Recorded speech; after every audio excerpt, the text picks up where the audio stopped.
Olá, tudo bem com você? Seja muito bem-vindo a mais um capítulo deste mundo corporativo aqui na CBN, que hoje vai falar sobre franchise e varejo. E o nosso convidado é Adir Ribeiro, consultor, presidente da Praxis Education e um dos autores do livro Gestão Estratégica do Franchise, Como Construir Redes de Franquias de Sucesso, escrito com sócios, colegas dele da Praxis e lançado pela DFS Editora. Adir Ribeiro, muito obrigado pela sua presença aqui no Mundo Corporativo desde já. Eu que agradeço o convite, é uma honra. Obrigado. Adir, o sucesso da franquia está nas mãos de quem? Do franqueado ou do franqueador? Para nós, 50% de cada parte. Do franqueador em construir um modelo de negócio, construir um processo, produtos, marketing, né, pensar macro, e os outros 50% na parte do franqueado, que é pensar micro, pensar o seu local, pensar a sua execução. Só lembrando, franqueador, dono da marca, dono do produto, franqueado, quem executa. A gente tenta trabalhar esse conceito no livro, Milton, dizendo que metade do sucesso é da franqueadora no pensamento estratégico e a outra metade do franqueado na execução com excelência no ponto de venda ou numa escola, enfim, que seja qual for o modelo de franquia. Quem tem que pensar na estratégia é o franqueador? Sempre o franqueador. O franqueado pode ajudar, pode contribuir, podem ter grupos de trabalho, comitês, esse tipo de coisa, mas a responsabilidade de pensar o futuro é da franqueadora. O que a gente conceitou como gestão estratégica, pegamos esse termo do Balance Scorecard, é pensar em longo prazo, tirar a estratégia do papel. Então o franqueador tem que estar concentrado. Quem serão meus substitutos? Quem serão os concorrentes substitutos? Que novas ofertas podem acontecer? Como é que eu preparo a minha rede para esse futuro que está chegando? Então, quem tem que pensar o futuro sistematicamente é a franqueadora. E o franqueado pensa o futuro, mas num horizonte de menor prazo. A gente brinca de franqueador responsabilidade de pensar 3 a 5 anos, franqueado pensar no mínimo horizonte de 1 ano. Ou seja, há tempos diferentes para a estratégia de cada um. Perfeito, tanto o tempo quanto o local. O franqueador pensa global, pensa Brasil, América Latina, já temos várias franquias brasileiras que são globais, e o franqueado pensa local. Então são tempos e locais diferentes. O Lourenço, que já mandou a sua pergunta aqui pela internet, nosso ouvinte internauta, diz que tem uma pergunta muito simples. Poxa. O que faz uma franquia ter sucesso? Pois é, faz um produto muito bem definido, uma formatação muito bem adequada e uma execução do franqueado com muita excelência. Uma transferência de conhecimento por parte do franqueador para esse franqueado. Acho que, Milton, tem um ponto que eu acho muito importante colocar no seu programa, é o seguinte: as pessoas compram franquia achando que o sucesso é garantido. Não é. As pessoas compram franquia por diversos motivos e o principal motivo errado é: eu quero comprar uma franquia porque eu não quero mais ter chefe, eu quero ser meu próprio chefe. Se você vai comprar uma franquia, você vai ter um chefe que eu digo que é o mais tirano e, porém, o maior soberano, que é o cliente. O cliente decide comprar ou não. Então, essa relação de chefia não é um motivo claro de comprar uma franquia. A pessoa que adquire uma franquia, que é uma das receitas de sucesso, tem que saber que vai ter que ter muito trabalho, muita dedicação, talvez finais de semana, dependendo do tipo de negócio. Claro que não tem uma receitinha de bolo, mas tem vários elementos de entender o papel dele como empresário. O sucesso do que o franqueador tem necessariamente não significa sucesso do franqueado. Vai depender de outros itens, de outros indicadores, de outras situações. Perfeito, perfeito. Quer dizer, o franqueador tem que pensar na estratégia, o franqueado pode ter uma concorrência mais agressiva no local, ele pode ter escolhido a loja, se for uma loja num local errado, se for num shopping, quer dizer, tem uma série de fatores da região, de repente você vive do agribusiness, chove muito na região, acaba o dinheiro, vamos dizer assim, que está circulando no mercado, então tem uma série de fatores. Óbvio que o franqueador tem que estar sempre pensando, ver que maneiras ele pode suportar esse franqueado. O franchise tem por trás a construção de conhecimento passado de forma sistemática para esse franqueado. E esse franqueado, Milton, na nossa visão, o maior desafio dele é se transformar em empresário. Pois é, do ponto de vista da experiência nessa área, para mim fica evidente que o franqueador tem muito mais experiência porque ele já está há mais tempo, já abriu várias franquias, tem várias parcerias. Então, quando o franqueado entra nesse mercado, ele vai em busca de uma marca, ele vai ter menos experiência. Cabe ao franqueador identificar que ele não é o franqueado ideal? Cabe sim, a gente diz o seguinte, fala-se muito do perfil de franqueado ideal. Hoje no nosso trabalho a gente está tentando trabalhar um pouco o DNA do franqueador. Será que você serve para ser franqueador? Porque uma coisa é eu ter várias unidades, outra coisa é eu replicar o modelo por franquia. Então aqui também tem um ponto relevante. Além disso, eu tenho que definir qual é a característica desse perfil de franqueado ideal. Para fazer franquia, eu preciso ter um negócio de certa maneira de sucesso, que consiga replicar. Está em aprovação na lei, no Congresso uma lei que vai exigir determinado período para você operar um negócio antes de franquear. o que eu acho muito bom. Recentemente eu atendi um empresário que com 3 meses de empresa queria franquear e queria uma proposta da nossa empresa. Eu fui avaliar um pouco antes de enviar uma proposta, falei, vamos trabalhe um pouco mais, gera esse negócio, gera resultados, cria uma segunda unidade que aí você amplia seu potencial de franqueabilidade, porque se franquia é dinheiro dos outros, que eu pego o dinheiro dos franqueados, os franqueados que investem, eu preciso ser muito sério. O Brasil tem sido muito sério, hoje somos o 4º país do mundo em franquias, em junho agora tem a feira de franquias em São Paulo, vai ser a maior feira de franquias do mundo, então a gente vem caminhando a passos largos e crescendo taxas muito maiores do que o PIB brasileiro. Você tem ideia de números? Quanto nós temos hoje de franquias no Brasil? Temos. A Associação Brasileira de Franchise faz esse estudo com muita propriedade. O último dado que tem, no final de 2011, são 2.031 marcas. Desses 2.031 marcas, mais de 90%, não sei precisar exatamente, mas é mais do que 90%, marcas nacionais. O que nos dá um baita de um orgulho é gente brasileira criando método, criando conceito. Absolutamente nada contra as marcas estrangeiras, cerca de 10, 8% estão aqui no Brasil fazendo também sucesso, mas são 2.031 marcas num segmento que cresceu em média 16% em faturamento, contra 2,7% do PIB, fazendo uma comparação simples. Quando nós temos uma economia mais equilibrada, como agora, há a tendência que surjam mais pessoas interessadas, tanto em serem franqueadores como serem franqueados? Sim, há uma tendência muito forte, porque você tem um poder de consumo maior, então você tem mais gente procurando franquias, você tem o empreendedorismo cada vez mais à tona e as pessoas buscando a franquia como opção. Eu mesmo, professor de dos principais cursos de empreendedorismo do Brasil, e a minha aula é franquia como opção de negócio. Eu passo para os alunos o seguinte, olha, quais critérios você vai olhar para comprar uma franquia para transformar em franchise o seu negócio. Então você tem esse caminho, você pode montar um negócio do zero ou você compra uma franquia. As taxas de mortalidade nos negócios de franquia são infinitamente inferiores aos negócios independentes, apesar de que no Brasil as nossas taxas de mortalidade estão caindo bastante, graças ao trabalho de várias entidades e preparação, as taxas de mortalidade dos negócios independentes vêm caindo. Em franquias a taxa é infinitamente inferior em relação. O que as estatísticas mostram aí? Números aproximados, o Sebrae estima que em torno de 60%, 70%, depende do estado, morrem de empresas ao longo de 5 anos. Empresas independentes. Eu estou dando números bem grandes. Em franquias, esse número estima-se, não existe uma estatística oficial, que seja menor do que 10%. Então, só que você consegue comparar. Por quê? Porque franquia é sucesso garantido? Absolutamente não.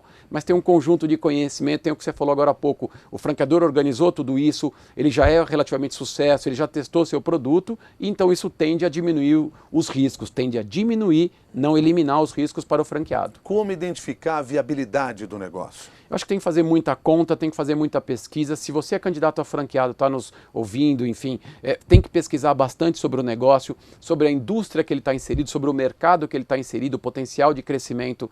Para isso, tem que conversar com franqueados, Milton, é muito importante, porque eles são você amanhã, né? Então você tem que ir lá nas lojas, nas escolas, enfim, conversar com franqueados para medir um pouco satisfação, desafios e olhar sob essa perspectiva e tentar avaliar a viabilidade e as projeções criadas pelo franqueador. Quais as complexidades que existem nessa avaliação e que não podem ser esquecidas nesse planejamento? Eu acho que a primeira coisa é uma autoavaliação, falando aqui sobre a ótica do franqueado, aquele que vai investir numa unidade. Uma autoavaliação muito criteriosa do que você gosta de fazer, quais são os seus valores, onde é que você quer estar daqui a 5, 10, 15, 20 anos.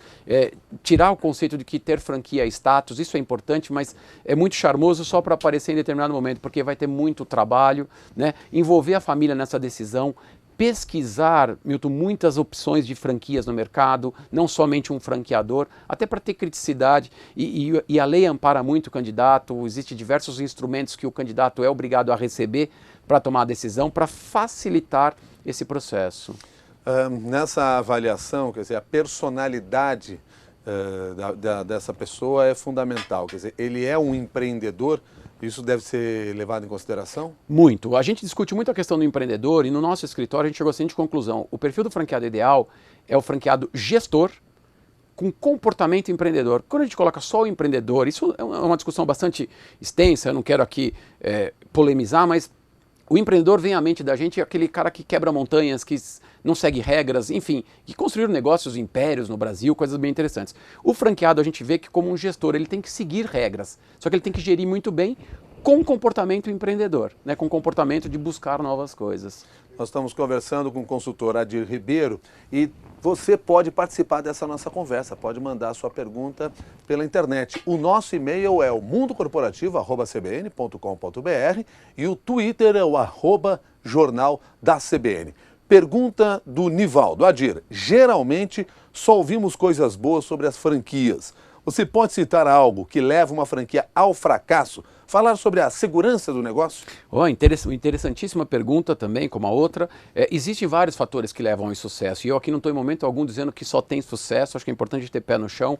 Uma coisa que é bastante crítica no sistema de franchise, precisa ser bastante avaliado, é a questão territorial das franquias. Muitas vezes, território é áreas que você vai poder abrir uma franquia. Então, muitas vezes, algumas redes têm uma estratégia de colocar várias unidades e essas unidades podem diminuir o potencial de uma unidade já vigente. Esse é um fator de insucesso. Outra coisa é uma escolha errada do perfil do franqueado. É só a gente andar pelo varejo aí, pelas lojas, enfim, você vai perceber diversas formas de atendimento dessas unidades e uma você fala, gente, como é que isso se suporta? Como é que tem uma estrutura de atendimento, equipes desalinhadas? Então, por exemplo, se o franqueado não assumir o seu papel de empresário, de capacitar a sua equipe, de receber a orientação do franqueador, o franqueador também tem a responsabilidade de dar esse suporte. Veja, voltamos para o 50-50, que é um credo nosso, é uma crença nossa que o franqueador tem responsabilidade, o franqueado tem responsabilidade. E aqui me parece, Nivaldo, o ponto-chave da questão de definir claramente quem faz o que nessa relação. Se os franqueadores tiverem isso cada vez mais consciente, os franqueados souberem que estão entrando num sistema que tem risco, que é uma empresa, né, que tem que gerar fluxo de caixa. Outro ponto interessante é, para concluir essa resposta, o conhecimento de finanças para esses empresários, para esses franqueados, se torna muito fundamental, porque, de maneira geral, a gente é empresário e acaba não assimilando noções de finanças, confunde a pessoa física com a pessoa jurídica, o caixa da empresa vai entrando numa pessoa física, enfim, isso pode gerar alguns desconfortos no futuro. A pergunta é da ouvinte internauta Juliana. De certa maneira, você passou por isso quando falou sobre complexidades do negócio, mas ela quer um pouco mais explicado isso. A Juliana quer saber quais os primeiros passos que deve dar para ter uma franquia, desde a escolha do negócio até a obtenção de financiamento. E ela lembra e cita aqui na mensagem que vai atuar na área de Ribeirão Preto, interior de São Paulo. Que beleza, belo potencial de mercado de maneira geral. A primeira é uma análise, uma autoavaliação criteriosa sobre o seu perfil, etc. A segunda é tentar identificar segmentos, ramos de atuação que você goste de atuar, que você perceba um certo potencial. A terceira é fazer algumas avaliações locais, do local onde pretende evoluir. A quarta é pesquisar várias franqueadoras, não ficar concentrado em uma, como eu disse anteriormente, mas eu reforço, pesquisar várias franqueadoras, entrar, acessar site, fazer contatos telefônicos, e-mail, redes sociais, buscar informações dessas redes, pedir informações de viabilidade, simulações e ser bastante crítica nessa avaliação, né? Nessa autoavaliação. Se possível, envolver familiares, amigos, sócios, enfim, para poder ter uma decisão um pouco mais racional. A gente brinca que não é porque eu gosto de determinado produto que eu vou ser um bom lojista desse produto. De repente eu brinco que eu posso até consumir todo esse produto e não ter mais nada para estoque. É só uma brincadeira do jargão do franchise, mas é para mostrar que é importante ter uma identidade com o negócio, Milton. Você gostar daquilo que você faz, o cliente percebe, né? Lendo Gestão Estratégica do Franchise, eu descobri que assim quando nós compramos um equipamento novo, a gente tem que ler o manual. Quando a gente decide entrar nessa história da franquia, tem que ler o manual também do franqueador. O franqueador tem um manual, tem um guia? Deveria ter, é recomendado que se tenha, apesar de hoje as mídias estarem bastante dinâmicas, você pode ter, não precisa mais ser o manual impresso, tem vários outros formatos, mas a documentação precisa estar organizada. Primeiro, o franqueador tem que ter os processos muito bem escritos, estruturados, e o franqueado deveria receber isso, Milton, em treinamento. Um ponto crítico, que até em link à pergunta anterior, é quanto tempo de treinamento esse franqueador lhe oferece para você abrir o negócio. Eu vejo algumas redes dando 2, 3 dias de treinamento e dando a unidade para o sujeito operar. Falo, gente, isso é praticamente impossível. Claro, não estou generalizando todos os negócios. Então, o manual tem a ver com o treinamento, porque a organização do conhecimento no manual deveria ser útil como visão de praticidade no treinamento. Um dia desses, faz uns 2 anos na verdade, eu visitei uma franquia e perguntei, cadê o manual do senhor, seu franqueado? Poxa, gostei tanto que eu deixei em casa. Falei, não, esse manual tem que estar aqui na loja, na unidade, para todo mundo ver. Então o franqueador tem que estar atualizando constantemente, usar isso em treinamento e franqueados, como seres humanos que somos, tem que ter o hábito de ler esse manual, de ler a rotina. A gente tem uma visão muito clara, a teoria na prática funciona. Bom, você falou agora há pouco aqui sobre a questão das finanças, né? Do ponto de vista das finanças, o que deve ser levado em consideração no acordo entre as partes? Deve ser levado em consideração uma análise de viabilidade muito clara do negócio. Olha, para esse negócio parar em pé, precisa ter 5 mil clientes no mês, você tem que vender R$ 10 para cada cliente. Estou aqui só colocando alguns números.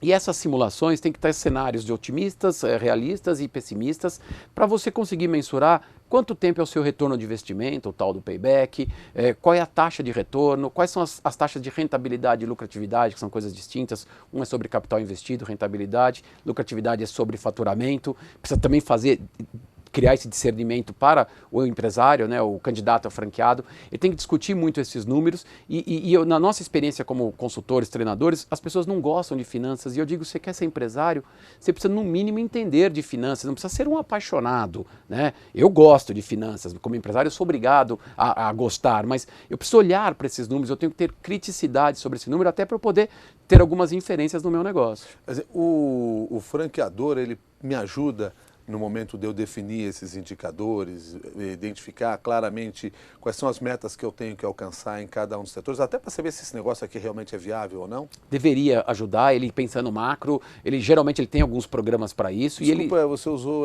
a expressão deveria porque normalmente não fazem isso. Os franqueadores são muito sérios brasileiros, mas assim, tem franqueadores que passam estimativas muito longe de uma realidade. Então os franqueados, isso é um ponto muito importante, os candidatos a franqueados hoje estão num nível muito diferente de 10 anos atrás. Ou seja, eles estão fazendo perguntas muito mais inteligentes, como essas que a gente está recebendo aqui. É gente preparada fazendo pergunta diferente para franqueador, o que significa que eu, como franqueador, tenho que me preparar mais. Então, quando eu digo deveria, não é uma crítica, mas sim um pensamento que eu tenho que estar sempre colocando em prática. Pergunta do Joaquim, nosso ouvinte internauta. Como está hoje no Brasil a questão da clareza dos franqueadores nos contratos que fazem com os franqueados? E aí ele cita alguns casos. Tem o caso de uma rede de restaurante que impunha fornecedores aos seus franqueados, mas era a dona da fábrica que fornecia o produto. Há casos também de franqueadores que ganham em cima dos aluguéis. Isso é verdade? Isso é verdade. Um caso de um franqueador muito conhecido internacionalmente, trabalha com aluguéis. O que eu tenho que dizer é o seguinte, isso está claro no contrato. A lei de franquia, que não estou defendendo nenhum lado nem outro, estou pontuando como consultor. A lei 8955 de dezembro de 94 é a lei que ajuda muito o candidato à tomada de decisão. Ela está em revisão, né? Agora, o nível de problemas jurídicos no Brasil é muito pequeno comparado a outras indústrias. A gente sendo o quarto país do mundo em franchise, óbvio que tem desafios. Uma coisa que ele citou, os fornecedores. Eu, como franqueador, sou obrigado a informar o meu candidato a franqueado se você só pode comprar de determinados fornecedores. A lei obriga. Você vai comprar desse fornecedor. Muitas indústrias optam pelo canal franquia como uma forma de canal exclusivo. Então é um sistema, é legítimo. O que a gente recomenda para os franqueadores é que eles tenham condições viáveis, eles tenham preços, eles tenham condições comerciais que viabilizem o negócio, porque no fundo o que vai fazer a diferença é franqueado investindo, tendo retorno do seu investimento, representando bem a marca, franqueador distribuindo seus produtos, franquia é um canal de vendas, a gente não pode esquecer disso, né? Franquia tem que ser visto como canal de vendas? Franquia é um canal de vendas, como tem diversos outros, franquia é um dos canais de venda. Não digo que é o melhor para tudo, mas os números vêm mostrando que ele vem tendo um crescimento bastante grande. Quer dizer, o fundamental é que a pessoa não pode entrar no negócio sem ter a clareza de que ele tem essas obrigações. Por exemplo, a compra de produtos de uma determinada marca, de um determinado fornecedor. Quer dizer, isso tem que estar muito claro lá. Não dá para dizer depois que o negócio não deu certo porque ele me obrigava a fazer isso. Sem dúvida, você está correto. Agora, o que é responsabilidade do franqueador é ter condições comerciais adequadas. Aí começa um pouco das grandes discussões. Você tem um fornecedor A, mas eu consigo com o B uma situação melhor. O franqueador tem que estar sempre, esse é o pensar macro, o franqueador tem que estar sempre pensando a melhor condição para esses franqueados. Então, isso gera um pouco de discussão, mas normalmente tem que ficar claro, tem o documento chamado Circular de Oferta de Franquia, que lá diz, para comprar uniforme eu tenho que comprar da empresa X, então só posso comprar da X. Poxa, mas a minha mãe é costureira, faz uniforme melhor? Não pode, porque tem um padrão, nada contra a mãe do franqueado, mas não está dentro daquele padrão específico. E aí deve ser feita essa análise se vale a pena ou não. Mas depois que entrar no jogo não dá para dizer que não conhecia as regras. Agora, tudo se conversa, não dá para dizer que não conhecia, mas franquia tem a gente chama de dimensão humana do franchising. Milton, é muito claro para mim que atrás de um CNPJ tem sempre um CPF. E a gente precisa entender essa dimensão. Apesar de ter um CNPJ franqueado, tem um ser humano lá. Então, as redes franqueadoras têm que ser inteligentes nessa conversa, nesse diálogo. Não estou dizendo que se consegue burlar contrato, absolutamente não. O contrato está aqui para ser seguido, a lei está aí para isso. Mas eu acho que tem uma série de conversas, negociações convencimento que podem ajudar nesse processo ou transferência de know-how. Até porque, a princípio, as duas partes têm interesse no sucesso. O interesse é muito interessante, é exatamente isso, eles querem a mesma coisa de formas diferentes. Existem dados que devem e os que não podem ser abertos entre essas duas partes? Existem dados que devem ser abertos. A Lei 8955 preconiza claramente, por exemplo, balanço e demonstração DRE, demonstrativo de resultado do exercício, da franqueadora dos últimos 2 anos. Então, se eu quero entrar no mercado de franchising, eu preciso abrir meus números para esse candidato. O Milton, que quer comprar uma franquia, preciso mostrar para ele meu balanço, preciso mostrar a relação de franqueados que se desligaram da rede nos últimos 12 meses. Quer dizer, tem um montão de informação. Essa lei brasileira foi baseada no princípio do disclosure, da transparência. Então, para você tomar uma decisão de comprar a franquia, você precisa ver, a gente brinca que é um livro aberto da vida do franqueador. Então, isso a lei obriga. A lei obriga. Isso é fundamental. O franqueador tem o direito de saber tudo que está sendo movimentado de dinheiro lá no franqueado? Ele pode pedir algumas informações. Uma informação muito comum é pedir uma declaração de imposto de renda para medir o grau de situação financeira desse candidato. Porque um ouvinte tinha perguntado sobre um financiamento, acho que é importante a gente retomar. Algumas redes de franquia, só para não esquecer, peço desculpa, algumas redes de franquia permitem que esse candidato providencie um financiamento. Outras redes não, dizem o seguinte, olha, você tem que ter 100% do capital que eu exijo. É um critério.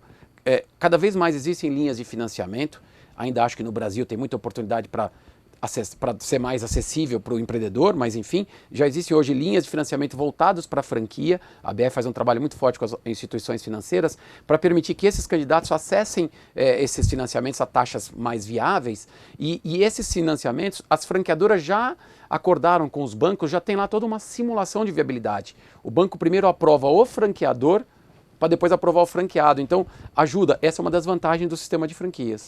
O Carlos Eduardo, nosso ouvinte internauta, pergunta, hoje no Brasil, qual é a maior franquia de sucesso e qual a maior franquia no mundo? A maior franquia do mundo, segundo o último dado da Associação Brasileira de Franchising, em quantidade de unidades, se tornou a Subway. O McDonald's sempre foi um dos primeiros, mas a Subway, a alimentação, se tornou, pelo menos os dados que eu tenho de 3 semanas atrás. Esse mundo é muito dinâmico. No Brasil, a maior franqueadora em unidades franqueadas, inclusive uma cliente nossa, é o Boticário, com 35 anos de vida, com 3.270 pontos de venda, e aí entrando em mais de 1.500 municípios do Brasil. Você se referiu ainda nessa entrevista que nós temos algo em torno aí de 2.031 empresas. Isso, franqueadoras.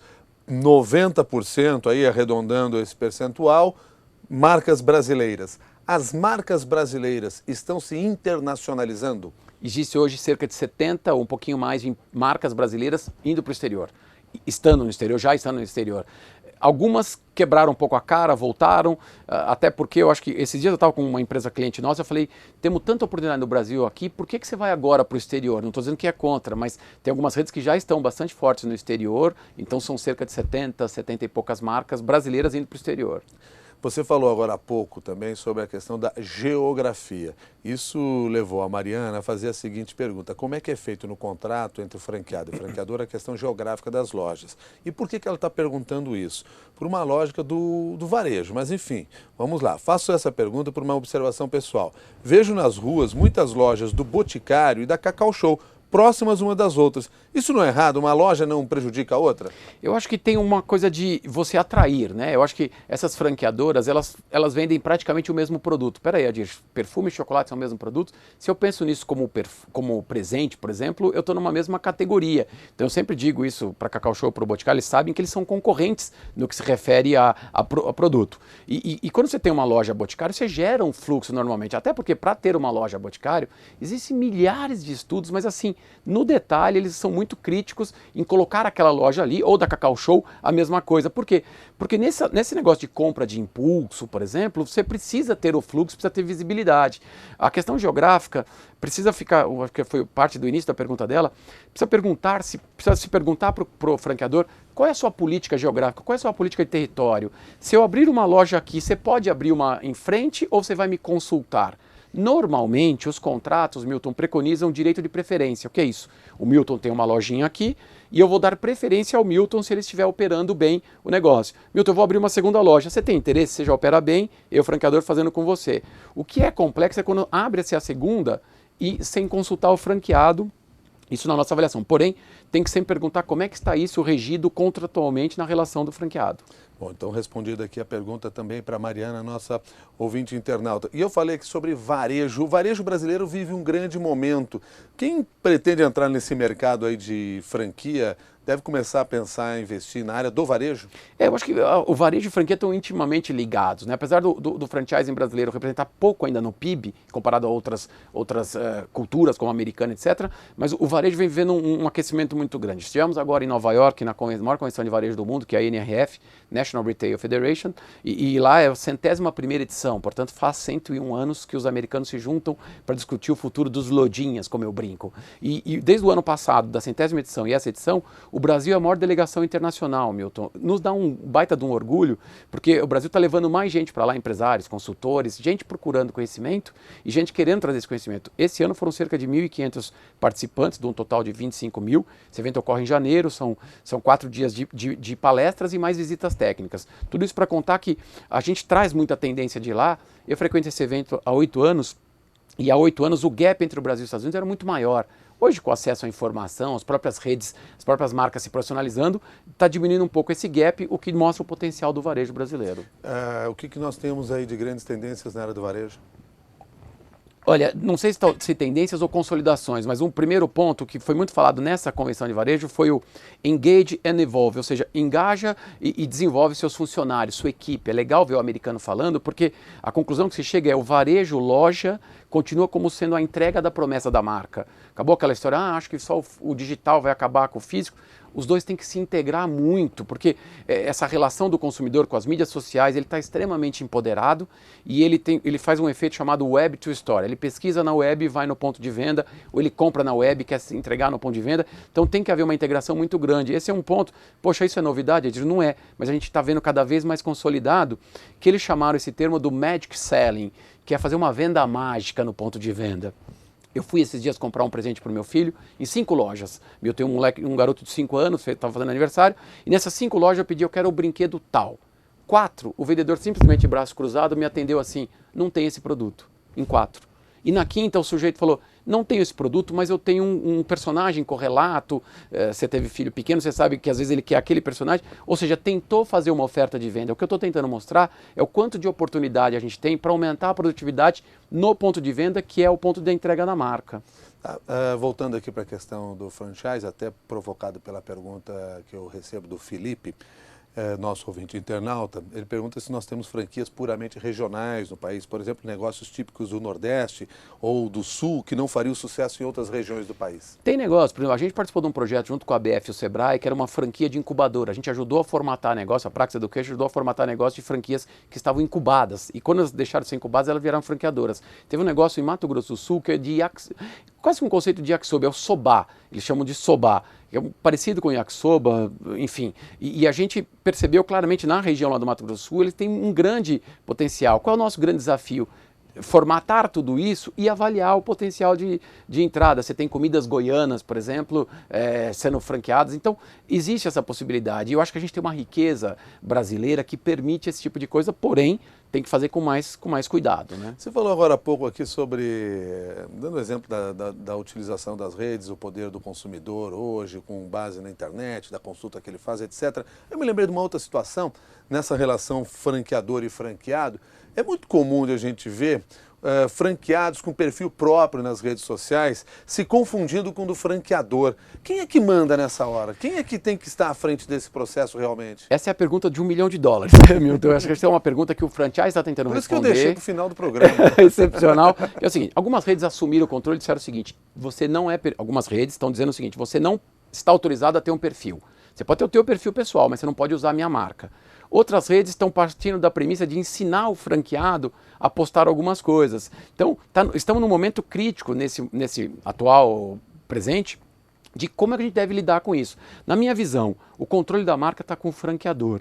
O franqueado deve seguir as instruções do franqueador. Tomar muito cuidado com preferências religiosas, preferências de time, essas coisas podem gerar um certo desconforto para o consumidor, né? Então, como é um posicionamento de branding, de marca, eu entendo que o franqueador deva dar as diretrizes. Algumas redes permitem que o franqueado faça. Tem rede, inclusive, que deu o e-commerce para o franqueado.